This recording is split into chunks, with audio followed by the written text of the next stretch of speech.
akin naman.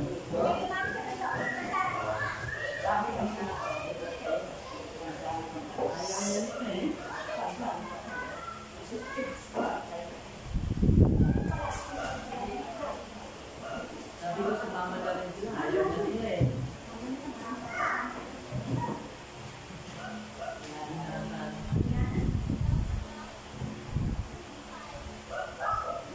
Purihin ng Diyos. Araw na ito. Hindi lang natin ito tayo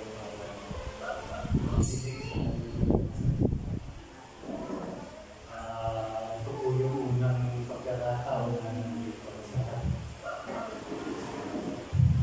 naalala ko yung time na yung first time na umatin dapat sa gawa yung Panginoon. Wala ko na yung idea.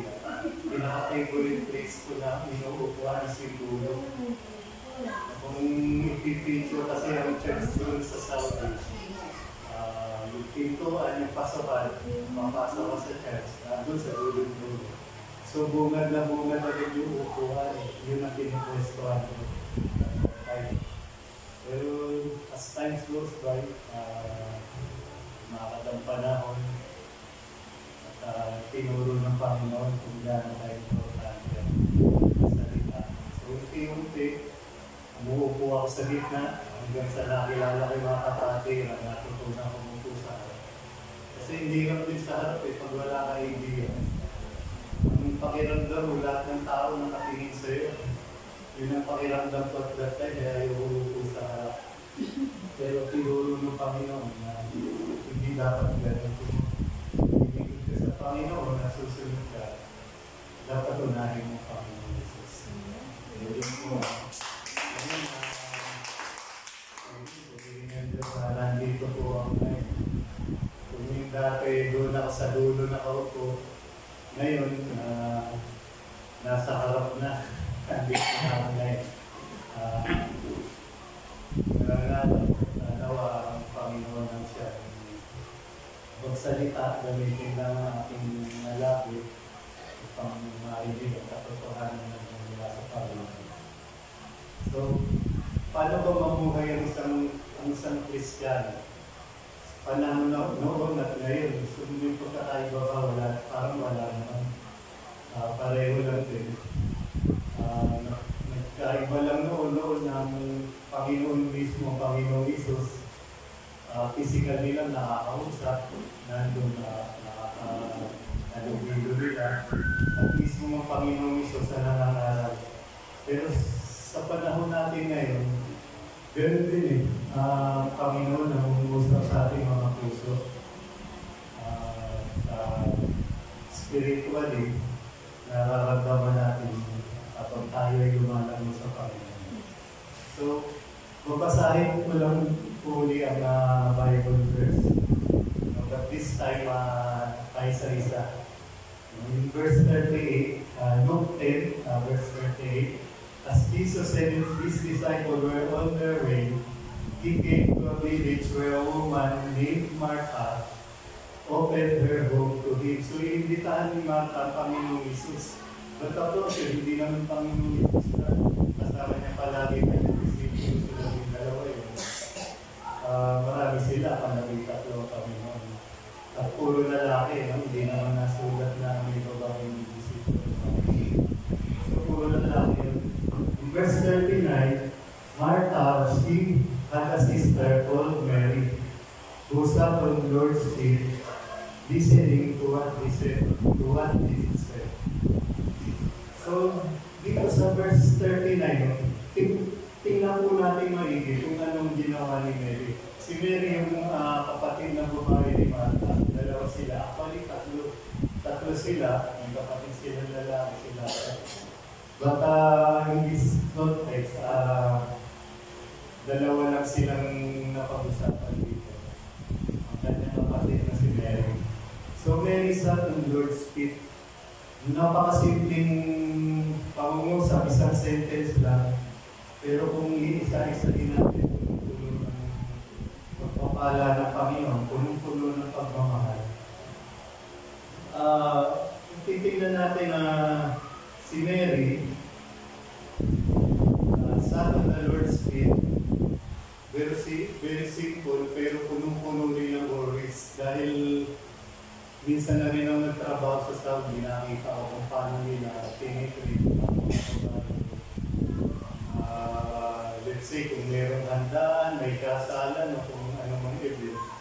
Usually, ang mga lalaki lang ang nandun kapag doon sa kainan. Ang mga babae, wala. Hindi sila pwedeng humalo sa lalaki. So, gano'n ang sistema sa Middle East.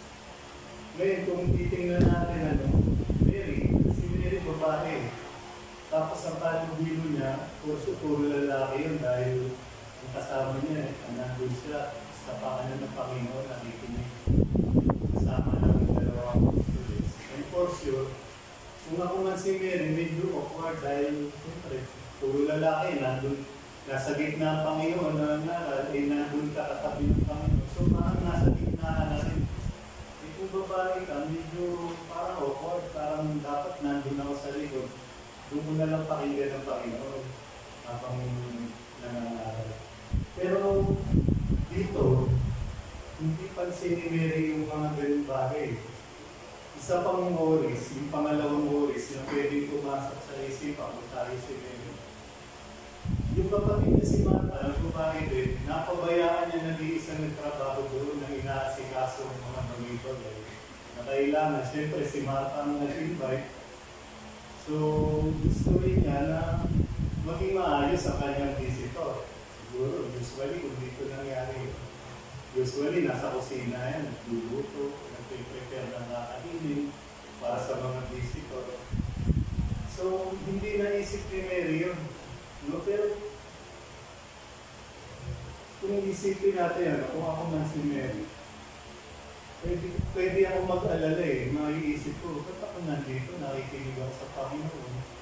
Na anytime, pagka napagod yung kapatid kong babae, pwede akong puntahan at sabihan ako na, "Hoy, Mary, mga nakakalimutan, dalawa lang tayong babae rito, tulungan mo ko sa gawain." So, may tendency na makahiya sa visitor. Pero hindi niya inisip yun, dinugin niya talagang Panginoon. Nung nakaupo siya, nakikinig, and for sure, kung hindi yung basta pakikinig, habang nagsasalita ang Panginoon, siguro, at that time, mga si Mary, dahil talagang nakalimutan niya yung oras No? So, siguro, bawat salita ng Panginoon, bawat pangaral ng Panginoon, talagang pinakikinggan niya, pumapasok sa tenga niya, hindi lumalabas. Naiikot sa isipan niya at nauukit sa puso niya. So, hindi niya makakalimutan yun. At yun ay nakatatak na sa isipan niya at sa puso niya. Nung di pa tayo doon sa verse 40, basahin natin yung verse 40. But Martha was distracted by all preparation that had to be made. She came to him and asked, "Lord, don't you care that my sister has left me to do the work by myself? Tell her to help me." Ito na nga, nangyari na. Si Martha, busy. Duro, gusto niyang ipag-prepare ang ating Panginoon. Yung pinaka-the best. Hindi naman sinabi rito na nagluluto or whatever. So, ang nakalagay lang is busy siya, distracted to all the preparation needed para ma-estimate niya ang kanyang visitor. At yun nga ang ating Panginoon. So maganda ang purpose ni Martha, hindi naman mali. Gusto niyang bigyan ng siguro kapahingahan habang nasa kanyang bahay. Gusto niyang bigyan ng kasiyahan. Siyempre, tayo man may bisita, gano'n din. Pagdating ng visitors natin, gagawin natin lahat. Andiyan yung pakakainin natin, bibigyan natin yung pinakailangang pahinga. Ito, nandito yung suka namin, nandito ang bigyan, maayos. Ang mga kortina sa mga bintana, maayos, bagong laba. Mabango ang paligid, mabango ang kwarto. Kung gusto mong mamasyal doon sa aking pakura, nandiyan yung mga pananim kong prutas, pwede mong pitasin anytime. So, andun yung pag-estimate na gusto niya ibigay yung the best para sa ating Panginoon. Para na rin sa kasama ng Panginoon ng mga dalawang disipulo. So hindi ganun kadali yung para kay Martha. No? The same time na iniwan pa siya ni Mary na talagang sinolo niya yung gawain. Kumbaga naging abala siya. So at that time, siguro napagod sa nakatrabaho, kapaguran, sa nagkaroon ng hindi naman siguro galit, pero parang sumamalo, bakit ako nandito sa rito? Ang talang may kapatid ng babae. So hindi siya nakatiis. So nakita niya natin Panginoon. Ang Panginoon na wala ka naman ba sa iyo na ang aking kapatid ay iniwan ako na nag-iisa dito at abala. Baka naman pwedeng sabihin na kulungan ako. So nasa biktima tayo dahil sigurado sa sarili niya na tama naman yung ginagawa niya. Na bilang babae, nandun siya at nagpe-prepare para sa ating Panginoon. So, tutunghayan natin doon sa verse 41. Sumagot ang Panginoon. Sabi niya, Martha, Martha, the Lord answered, you are worried and upset about many things. In verse 42, but few things are needed, or indeed only one. Mary has chosen what is better.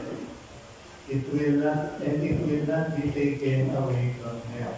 So, dito makikita yung napakaganda ng sinagot sa ng Panginoon. Kaya, one thing na maganda sa ginawa ni Martha, although naging busy siya, naging abala siya, naging worry siya sa mga bagay-bagay. Pero nung time na dumating na napagod siya, ang nilapitan niya, instead yung kapatid niya na, Uy Mary, pumunta ka nga rito, tulungan mo sa gawain. Hindi.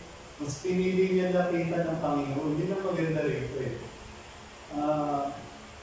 Sa time na talagang hindi niya nakinaya, kailangan, naisip niya, kailangan niya ng kasama. Talagang minsan sa buhay natin, gano'n eh. Pagka hindi na natin kaya, sumasabog tayo, nakikita natin kung ano yung mga pangangailangan. Minsan nakala natin parang wala na solusyon. Pero tama yung ginawa ni Mary, instead na pumunta siya doon sa taong pwede tumulong sa kanya. Mas inuna niya lumapit sa Panginoon. Kinausap niya ang Panginoon. Baka naman pwedeng kausapin mo. Yung tao pwedeng tumulong sa akin. So parang binigyan niya ng pagkakataon ang sarili niya na lumapit sa Panginoon at tumulong niya. So dito sa pagkakataon na to, maganda ang sinagot sa kanya ng Panginoong Jesus. Mata-mata, Lord, I said, you are worried and upset about many things. But few things are needed, or indeed only one. Mary chosen what is better. Hindi niya sinasabi na mali ginawa mo, Martha. Hindi mo dapat ganyan. Wala siya sinabi. Ang binabanggit niya is, which is better? Mas better yung ginawa ni Mary. Dahil mas pinili niya lumapit sa Panginoon. Mas inuha niya ang Panginoon kaysa sa mga bagay na pwedeng magdulot ng kaabala sa kanya. So gano'n, sa buhay natin bilang Kristiyano, pwede natin sa pang-araw-araw na pamumuhay natin, pwede natin i-apply na dapat sa anumang bagay, sa anumang pagkakataon, kung nasa gitna man tayo ng problema, kung nasa gitna man tayo ng panganib, kung anong bagay na magdudulot sa atin ng pagkaabala o pagkabalisa, dapat una nating lapitan talaga ng Panginoon. Lumapit tayo sa Panginoon, bumabad tayo sa Panginoon, lalong-lalo na sa tayo na tayo tunong-tunong ng problema, halos tayo nawawala na ng pag-asa. Dapat mas lalo tayo bumabad sa salita ng Panginoon. Ang salita ng Panginoon, hindi wala namang iba kundi ang Panginoon Jesus natin. Nagkataong tao para tayo ay makikita. So, doon makikita natin na si Mary, mas pinili niya kung ano yung the best, kung ano yung better, kaysa doon sa piling na ginawa ni Martha na naging abala sa kung anong mga bagay, mga makabibing bagay na pwedeng magpasiya sa kapwa niya. So, yung sinasabi nga ng Panginoon na unahin mo muna ako. Okay, seek first the kingdom of God and His righteousness. And all these things shall be added unto you. So, hindi nang sinabing should be added unto you. Sabi niya shall. No? So, whether you like it or you like it, talagang ang biyaya ng Panginoon ay talagang tutulad sa iyo, siksiklig din at umaapaw. Pag-inunan mo kaharian at ang kalwalhatian ng Panginoon. So, gano'n ang magiging natin bilang Kristiyano na may problema man o wala sa kasiyahan man o kaluputan, dapat Panginoon muna. Minsan kasi mayroong sa ating mga Christian, minsan nalilimutan natin, lalo na pagka meron tayo. Nakaalala bumili ng sasakyan, ng bahay. Maaalala si Lord sa pag nabili na. Sabihin ko, Pastor, pakibless naman yung bahay na nabili na. Pakibless naman yung kotse na nabili namin. Para naman malalain. Pero minsan ba natanong natin ng Panginoon, Lord, bibili ako, gusto kong bumili ng kotse, may pera ko. So bumili ng bahay, sarili kong bahay. Ito ba, tama ba ito? Ito ba bibili ko? Nung natatanong ba natin ang Panginoon minsan, nakukonsulta ko natin na dapat ang Panginoon ang mag-design para sa bibili. Siya dapat ang nasusunod. Kumbaga, usually, yun din ang natutunan ko sa Panginoon. Sa tuwing nananalangin ako. At din, sa pananalangin, madalas ko sinasabi, Lord, sa dami ng mga hinihiling ko, sa dami ng mga items na nakalista, ng mga hinihiling ko sa'yo, hinihingi ko pa rin, ang iyong kalooban pa rin. At din, ang siyang masunod sa buhay ko. Dahil yun ang tama at yun ang perfect. Minsan, gumagawa tayo ng desisyon na pagsarili natin. Nakalimutan natin ang Panginoon. Yung ginagawa natin, lalo na kung minsan simpleng problema o simpleng bagay, simpleng desisyon, bibili na simpleng gamit. So, nakalimutan natin ang Panginoon. Kung hindi natin siya bukod sa pasasalamat, dapat bago tayo may gawin o bago tayo kumilos, konsultahin muna natin ang Panginoon, lumapit tayo sa harapan niya, exactly what Mary did. Nung nandun siya sa paanan ng Panginoon, nakikinig, at ninanamnam kung ano ang aral at ibinibigay ng Panginoon. Yung katotohanan na magmumula sa ating Panginoon Jesus. At hindi naman nakakapanghinay dahil alam naman natin pare-pareho na pag ang Panginoon Jesus ang nangaral, talaga namang hindi lang natin basta kapupulutan ng aral. Talagang truly na talagang iniligtas tayo sa nakapahamakan kung talaga nating pakikinggan ang sinasabi. So, purihin ng Diyos na sa aral na ito makikita natin na ang Diyos talaga ay hindi tumipigil. Ang kanyang pagmamahal ay sobra at wagas para sa atin. Imagine, Diyos na siya. Na mas pinili pa niya na magkatawang tao, nagpakababa. At kung titingnan nga natin, sa panganganak pa lang, doon pa lang sa unang day ng paglabas niya sa mundo, nakita, saksabon ka agad. No? Talagang hindi naman niya yung sarili niya, magamot siya ay Diyos, siya ay makapangyarihan, pero mas pinili niya ibaba ang sarili niya para sa kaligtasan natin. Hindi para sa pasarili, para sa atin. Binibigay niya ang buhay niya para sa atin. Hanggang sa lumaki siya, nangaral, Ang mga tao kayo nagtataka, yung iba, mga pareseyo, bakit itong tao na ito, nakikisalam mo sa mga makasalanan. Anong sabi ng Panginoon? Pumunta ako dito sa mundo, hindi para sa matutuwid. Pumunta ako dito para sa makasalanan. At sabi niya, pumunta ako dito para sa lahat. Meaning, para sa lahat tayo, makasalanan. Walang dulo sa ito. Walang pwedeng sabihin na, Lord, papasukin mo sa langit kasi ito ang mga ginawa ko. Wala, hindi tayo makakapasok sa langit kung gano'n ang magiging attitude natin. No, kaya nga yung hindi kumakatak sa langit Lord. Hindi ba kami nagpalayas ng demonyo? Gumawa kami ng mabuti sa kapwa, sa pangalan mo. Pero may pagmamalaki kami, gumawa kami ng mabuti. Hindi ba katulad ng Lord, nang dahil sa iyo, nagawa namin ito. Dapat ganun Pero minsan yung pagmamalaki, yung sobrang dunong, yung na-set aside natin ng Panginoon Jesus. Yan din ang naging problema noon ang panahon ng mga Pharisees. Yung mga Pharisees kasi at that time, medyo sila although wala silang makitang butas sa ating Panginoon, ilang beses nilang tinis, ilang beses nilang tinanong.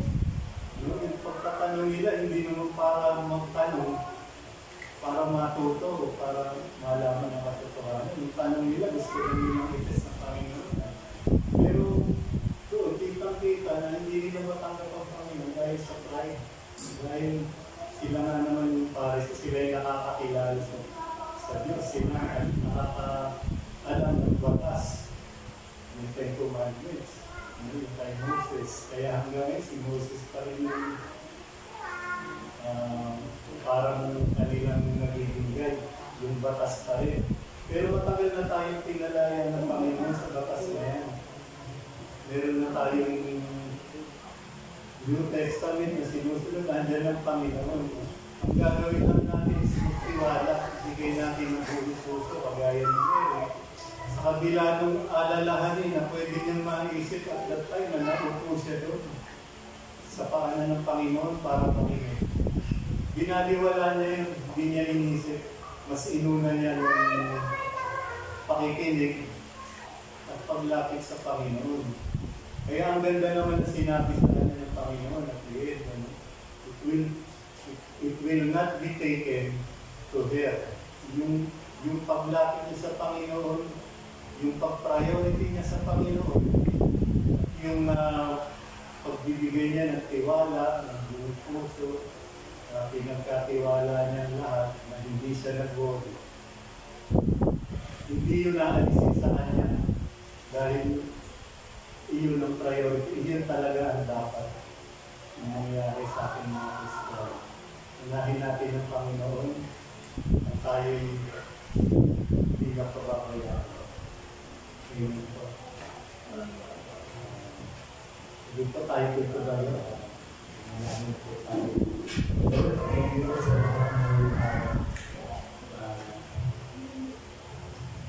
pinapasalamatan ka namin. Muli ang lupa po akong babago na aming tinatanong. Ang aming banal na salita, ang aming aral, yung maibago namin sa aming pang-araw-araw na buhay. Sa aming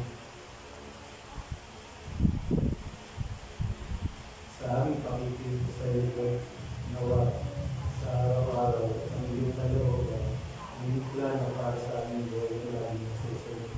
Nawa'y matuto kami, Panginoon, sa araw na ito, na ikaw ang aming Panginoong Diyos na dapat namin pagkatiwalaan, hindi lang ang aming pisikal na buhay, kundi masigit sa lahat sa aming spiritual na buhay. Dahil alam namin, kami ay diligtas muna, Panginoon. Sa araw na ikaw ay aming tinanggap, ang kaligtasan ay dumating na sa amin. Kailangan namin pagkatiwalaan namin lumapit ka sa iyo. Hindi sa lahat, sa oras ng pagkikitan at mga problema, dapat mas lalo kami lumapit sa iyo, Panginoon. Lord, sa iyo namin tinatasan lahat ng patuloy para namin. Ikaw lang ang aming dinadakil at sinasamba. Purihin ka, Panginoon. Ito lang ang dalangin